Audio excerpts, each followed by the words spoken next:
Agora, eu imagino, Evandro, apesar de todas as crises, dessa confusão, quer dizer, ele cresce no meio desse escândalo, principalmente se confirmar que ele de fato não tem nada a ver com isso. Ele cresce e eles tiram da frente o escândalo do Master e botam o escândalo do INSS, onde ele tem munição. Enfim, essa É, campanha ainda vai pegar fogo, hein? é, vamos ver o que que vai dar o desdobramento disso tudo. Temos que chamar My New Invest. My News Invest, Vinícius Flores, gestor de investimentos. Vamos lá, Nelson. A partir de agora, você ouve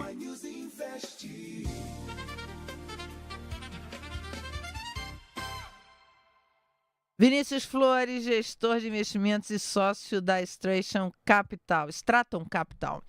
Tudo bom, Vinícius? Bom dia. Bom dia, tudo bem? Tudo bom. Vinícius, conta pra gente como é que a gente está fechando essa semana. Foi uma semana de Copom, o corte veio dentro do esperado. Como é que encerra? Como é que a gente chega nessa sexta-feira? A curva de juros chega nessa sexta-feira? E o que se espera para a semana que vem? Pô, a gente chega uma semana com o Copom que era amplamente esperado que a gente tivesse esse corte. Agora, realmente, o futuro é mais incerto, sem nenhuma sinalização. A gente deve ter mais cortes. Enquanto isso, nos Estados Unidos, a gente também tem uma semana muito boa em termos de dados econômicos. Os Estados Unidos vem demonstrando uma surpresa em números econômicos nos últimos meses. Então, PIB, se a gente olhar, foi 1,5% abaixo da expectativa, mas quando a gente observa consumo privado, 2,9%, um dos melhores números desde o ano passado.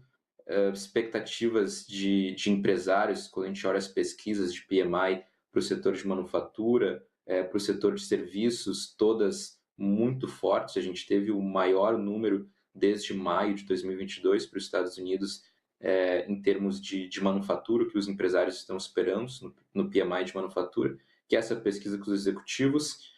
Então, diversos dados econômicos fortes. No Brasil, a gente já vem de 2 dados de inflação abaixo do esperado, que contribuíram para esse corte.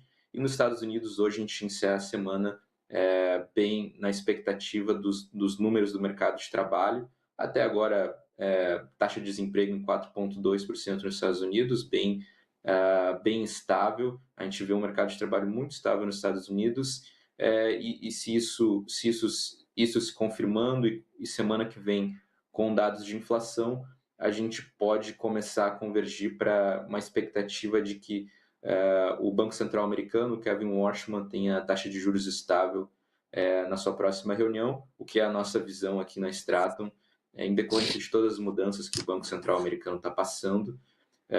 Então, encerramos com uma semana positiva em termos de dados econômicos, tanto no Brasil por conta desse corte, quanto nos Estados Unidos, realmente por dados do setor de manufatura, do setor de serviços. Semana que vem, a expectativa, o mercado vai operar em cima de dados de inflação que a gente vai ter nos Estados Unidos na quarta-feira e na quinta-feira, dados de inflação ao produtor.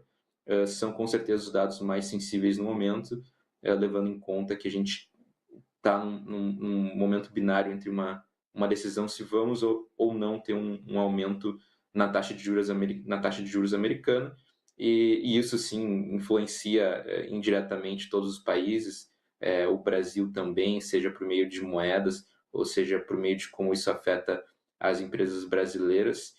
E ainda junto com isso, no meio de tudo isso, a gente tem o conflito no Irã, que começou no final de fevereiro. Era para ser um conflito rápido, era para ser uma operação, a operação Epic Fury, que o Trump batizou, era para ser super rápida. Acontece que ela está durando até agora e testando os limites do que os analistas preveem para o preço do petróleo, estoques soberanos. Por enquanto, de novo, hoje, na manhã, o desdobramento não foi bom. O Irã quer fazer um acordo que tira Israel e Estados Unidos de poder passar seus petroleiros pelo Estreito de Hormuz. Obviamente, o Trump não vai aceitar isso, mas o Trump também tem o dilema de estar agora próximo de período de eleição, dos midterms, ou seja, ele precisa de alguma forma resolver esse conflito.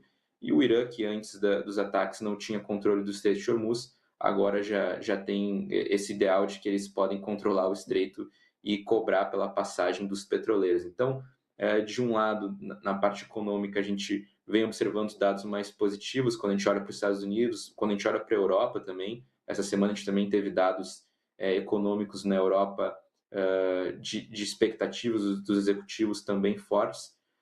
Mas quando a gente olha para o outro lado, a gente ainda tem um conflito que impacta 10% de todo o fluxo de petróleo pelo Estreito de Hormuz, que ainda não foi resolvido e pelo contrário, né, ele tá se ampliando. A gente teve ataque dos Houthis no Mar Vermelho, bem próximo do Estreito de Bab el-Mandeb, onde a gente tem mais em torno de 10 a 15% de petróleo, além de fertilizantes, outras commodities que passam por ali.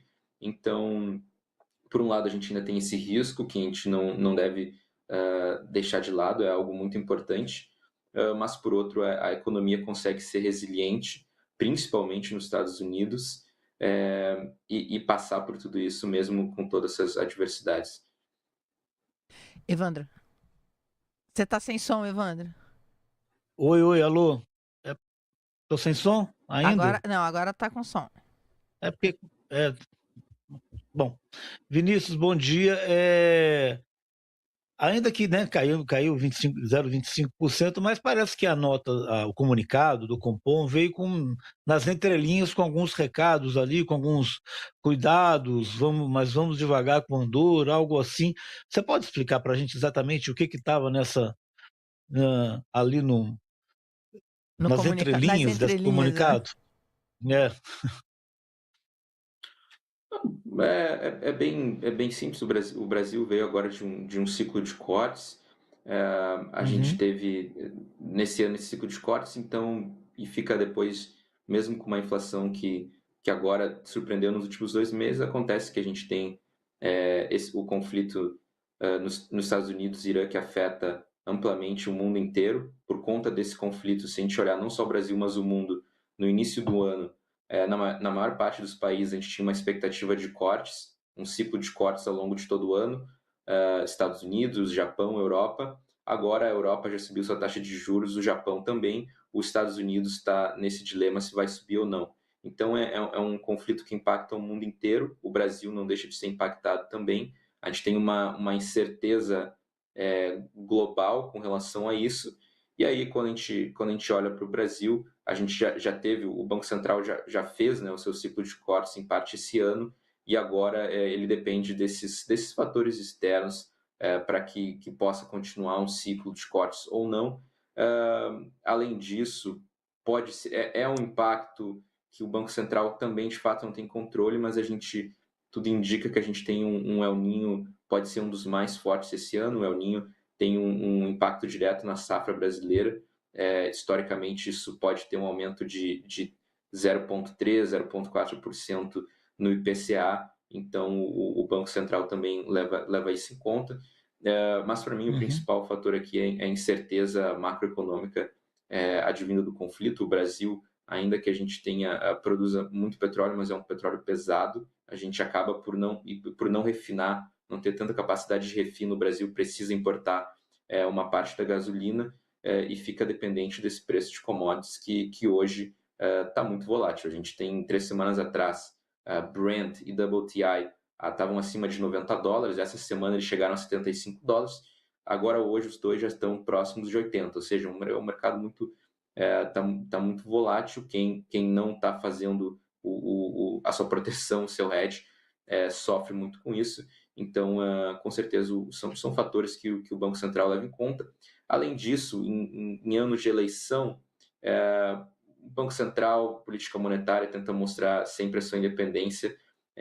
Às vezes, fazer tantos cortes assim próximos de uma época de eleição pode ter pode ser interpretado com cunho político. Então, todas essas coisas impactam na decisão do Banco Central brasileiro.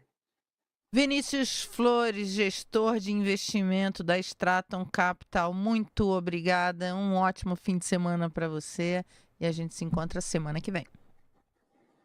Eu que agradeço, igualmente. Obrigado.